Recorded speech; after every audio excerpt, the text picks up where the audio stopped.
de que candidato está mais próximo. O votómetro Presidenciais do Observador dá uma ajuda a perceber. Basta responder a 15 perguntas e, se quiser, afinar as respostas. E o votómetro revela de que candidato está mais próximo e mais distante. O votómetro Presidenciais está disponível em observador.pt e tem o apoio da Toyota.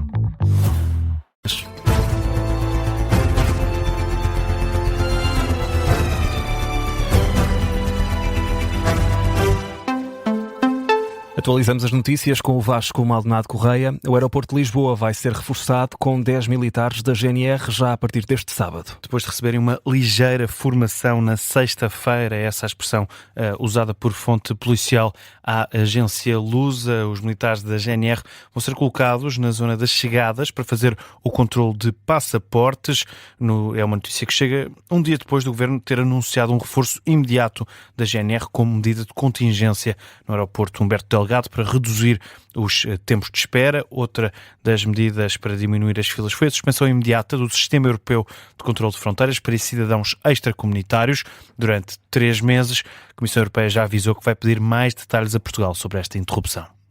E Vasco, ainda antes deste reforço, a Associação Sindical de Profissionais da Polícia acusava o Governo de mentir em relação ao reforço imediato da GNR. À Rádio Observador, o presidente da organização sindical garantia que não há profissionais suficientes. Paulo Santos, presidente da Associação Sindical de Profissionais da Polícia, diz que os elementos da GNR não estão disponíveis para realizar este serviço. Efetivamente há muito branqueamento da realidade e muita mentira por parte do Governo, porque aquilo que sei, as informações que tenho é que estes elementos da GNR anunciados não estão disponíveis neste momento. Terão cerca de 10 elementos, terão que ter ainda algumas credenciais para poder trabalhar no aeroporto, ou seja, apenas vai materializar essa missão daqui a alguns dias. Mais uma vez o Governo, a própria Direção Nacional da Polícia, a própria ANA Aeroportos estão a mentir aos portugueses, porque continuam constantemente a fazer abordagens que não têm qualquer correspondência com aquilo que são os problemas reais que se deparam todos os dias no aeroporto de Lisboa.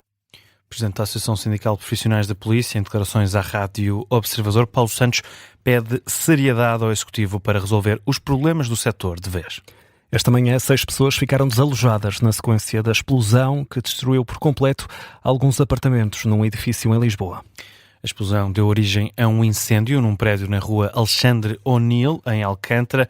Os bombeiros tiveram dificuldades a iniciar o combate às chamas devido à falta de água nas 2 bocas de incêndio mais próximas, mas conseguiram extinguir o fogo por volta das 9h45. As explicações foram dadas num ponto de situação feito ao início desta tarde pelo vereador da Câmara Municipal de Lisboa, que tem o pelouro da Proteção Civil. Rodrigo Mel Gonçalves garante que não há registro de vítimas. Não há, felizmente, feridos a registar. Não há vítimas. Não há feridos a registar e, portanto, essa era a primeira nota que eu queria dar. Estamos a falar de um edifício que tinha 2 apartamentos ocupados e o incêndio propagou à cobertura do edifício do lado, onde também estavam 2 apartamentos ocupados. Estamos a falar de um total de 6 pessoas que estão bem e que estão a ser acompanhadas pela Proteção Civil e que têm alternativas de realojamento entre familiares e amigos. A PSP está também a fazer o levantamento dos danos causados em carros que se encontravam estacionados perto do edifício. Por volta da 1 da tarde ainda havia um grande aparato com a presença de vários operacionais apoiados por quase 20 viaturas do Regimento de Sapadores dos Bombeiros. O comandante Alexandre Rodrigues fala num incêndio difícil de controlar. Garante que o edifício ficou inabitável. Não foi um incêndio fácil de controlar porque, dadas as características do edifício, é um edifício com ainda estrutura em madeira, o que representou uma rápida evolução do edifício, do incêndio aos pisos superiores. E quando é que os moradores poderão regressar a casa, os moradores que foram retirados dos prédios ao lado onde houve a explosão? Portanto, o número 14 não tem condições de habitabilidade. O número 12 vamos avaliar as condições no final dos trabalhos estarem terminados. Alexandre Rodrigues, num ponto de situação feito na última hora. A Polícia Judiciária foi também chamada ao local para apurar e confirmar as causas do incêndio. E Vasco, estamos em contagem decrescente para um dia de festa, um pouco por todo o lado, mas a passagem de ano também é de trabalho para muitas classes e setores, como é o caso dos bombeiros. Muitos setores mantêm a atividade enquanto a maioria das pessoas celebra as 12 badaladas. É o caso das corporações dos bombeiros voluntários, que nesta altura de festividades têm de se organizar para manter o funcionamento. A repórter Teresa Freire esteve esta manhã a acompanhar os preparativos no quartel dos bombeiros voluntários de Campo de Ourique. No quartel dos bombeiros voluntários de Campo de Ourique, as preparações para a passagem de ano começam cedo. O chefe Hugo Silva chegou pelas 9 horas da manhã ao quartel. Esta noite vão estar ao serviço 16 bombeiros desta corporação, o dobro do que é costume. Hugo Silva explica como costuma ser feita a gestão na passagem de ano. Há sempre uma escala pré-definida, onde há o reforço de meios para esta noite, que é especial, e depois há os bombeiros voluntários que se voluntariam e juntam-se ao resto do grupo. E alguns bombeiros já têm presença marcada para alguns dos eventos da cidade. Temos neste momento 2 eventos que vamos estar envolvidos, um através do Serviço Municipal de Proteção Civil na Praça do Comércio e outro evento que é particular, que vai ser ali na zona do Rossio. E depois temos o resto dos elementos no quartel que vão respondendo às solicitações de socorro que vão existindo na cidade de Lisboa. Emanuel Gouveia é um dos bombeiros que vai passar a noite no quartel e espera que esta seja uma noite que não dê muito trabalho. Olha, as minhas expectativas é que não dê muito trabalho, que é bom sinal. Se não tivermos muito que fazer, é bom sinal. Quanto às tradições, o chefe Hugo Silva explica que normalmente há um jantar partilhado entre todos os bombeiros e as respectivas famílias. Nesta noite, os elementos que ficam no quartel costumam-se juntar todos, fazem um jantar e com as suas respectivas famílias que se queiram juntar.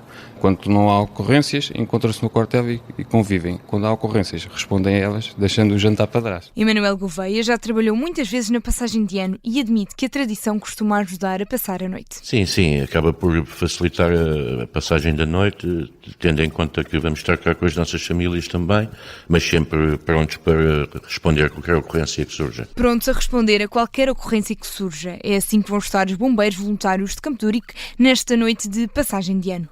O turno começa pelas 8 horas da noite e só termina na manhã seguinte, às 8 horas da manhã de dia 1 de janeiro de 2026. Reportagem da jornalista Teresa Freire no quartel dos bombeiros voluntários de Campo de Ourique, aqui com os preparativos para os trabalhos na passagem de ano. E com a chegada de 2026, muitos já pensam nos dias de descanso que podem ter. Eu sou um deles, Vasco. Eu sou um deles. Os dias de férias não mudam, mas a gestão tem de ser repensada a cada ano, consoante os feriados nacionais. Mas parece, Beatriz Félix, que 2026 não é um ano que dê para grandes malabarismos. 2026 traz 15 feriados a contar com o Carnaval, mas sem ter em conta os feriados municipais. Isso não muda. O que muda é a forma como os dias aparecem no calendário do próximo ano. Ora, há 2 feriados ao sábado, o 25 de Abril e o 15 de Agosto, ao domingo também. A Páscoa, como é habitual, este ano a 5 de Abril e o 1 de Novembro. Só aqui já há 4 ou 5 dias perdidos, mas isto, claro, para quem trabalha de segunda a sexta-feira. Mas vamos às boas notícias. 2026 vai permitir 4 fins de semana prolongados, ainda assim menos um do que em 2025. Ao da Páscoa, no primeiro fim de semana de Abril, segue-se o 1º de Maio, Dia do Trabalhador, que calha a uma sexta-feira, depois o 5 de Outubro, uma segunda e finalmente o Natal, também a uma sexta-feira. Já quanto às pontes, a primeira acontece logo no arranque do novo ano, dia 1, é quinta-feira e por isso pode tirar a sexta. Há só mais uma, o Carnaval, a 17 de Fevereiro, como sempre, uma terça-feira e, por isso, segunda-feira também pode ser de descanso. Há ainda 2 feriados em junho, o Corpo de Deus, dia 4, e o Dia de Portugal, no dia 10, ambos a uma quarta-feira e que, com poucos dias de férias, permitem compor uma semana inteira de descanso. No final das contas, 4 fins de semana prolongados, 2 pontes e uma semana com feriados. Jornalista Beatriz Félix com o resumo das contas aos dias de descanso para 2026.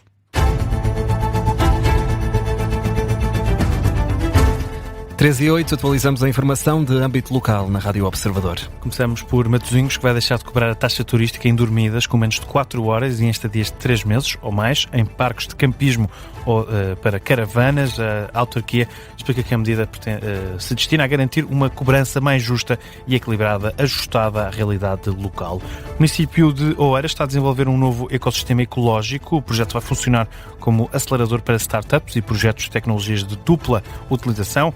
O autarca Isaltino Moraes explica que o Conselho quer consolidar um ambiente único para o desenvolvimento tecnológico e atração de talento. Seguimos para as Caldas da Rainha. As salas de cinema do Centro Comercial La Vie das Caldas da Rainha, geridas pela Cineplus, fecharam sem aviso prévio desde a pandemia da Covid-19, que o número de espectadores no cinema caiu e aumentaram as queixas sobre a forma como as salas estavam a funcionar. A PSP de Leiria alerta para as regras de segurança no uso do fogo de artifício. Em noite de passagem de ano, o comandante distrital de Leiria da PSP divulgou as normas para a aquisição, transporte e lançamento de artigos pirotécnicos. Em caso de dúvida, a polícia pede que a população contacte as autoridades competentes de modo a evitar situações de perigo. Já em Sesimbra, a autarquia anunciou o alargamento de horários de alguns estabelecimentos para a passagem de ano. Os estabelecimentos de restauração e bebidas vão poder estar abertos até às 4 da manhã de amanhã. Os estabelecimentos licenciados como recintos de espetáculos podem estar abertos até às 6. O restante comércio deve encerrar à meia-noite. E em Oliveira de Azeméis, Marisa Luísa é cabeça de cartaz nesta passagem de ano. A autarquia promove pela primeira vez a celebração oficial do Réveillon na Praça da Cidade.